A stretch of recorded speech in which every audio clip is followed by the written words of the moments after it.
जर छोट्या छोट्या गोष्टी प्रत्येक वेळेला तुमचं डोकं खराब करून तुमचा मूड घालवत असतील, तर प्रॉब्लेम जगात नाहीये, दुसऱ्यात नाहीये. प्रॉब्लेम तुमच्या मनात आहे. जे लोक भावनिक संतुलित असतात ना, ते छोट्या छोट्या गोष्टींना प्रतिक्रिया देत नाही.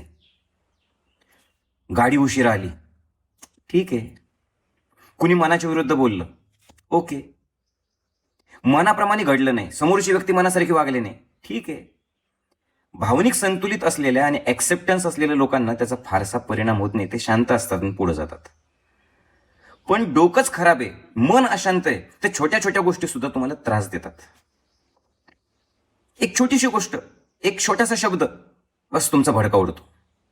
कारण तुमच्या भावना तुमच्या ताब्यात नाहीये, तुम्ही दुसऱ्याला दोष देता. पण ज्याचं डोकं शांत आहे, मन शांत आहे, ज्याला जीवन कळालंय, त्या माणसाला, ज्याला शांत राहायचंय, त्या माणसाला एवढं माहिती आहे, एकदम सिंपल फंडा आहे लाईफचा. जे बदलू शकतो ते बदला, जे बदलूच शकत नाही ते ऍक्सेप्ट करा. तक्रार करू नका, प्रॉब्लेम वाढतील. ऍक्सेप्ट करा, प्रॉब्लेमला सॉल्व्ह करण्याची शक्ती येईल. तोंड उतरलेलं ठेवा, डोकं खराब करा, निगेटिव्ह बोला, आजार येतील, जीवन नरक होईल. हसत राहा, आनंदात राहा, मस्त जागा, एन्जॉय करा. एकच आयुष्य आहे, जीवन अजून जास्त सुंदर होईल. निर्णय तुमचा, तुम्ही बघा तुम्हाला काय करायचंय.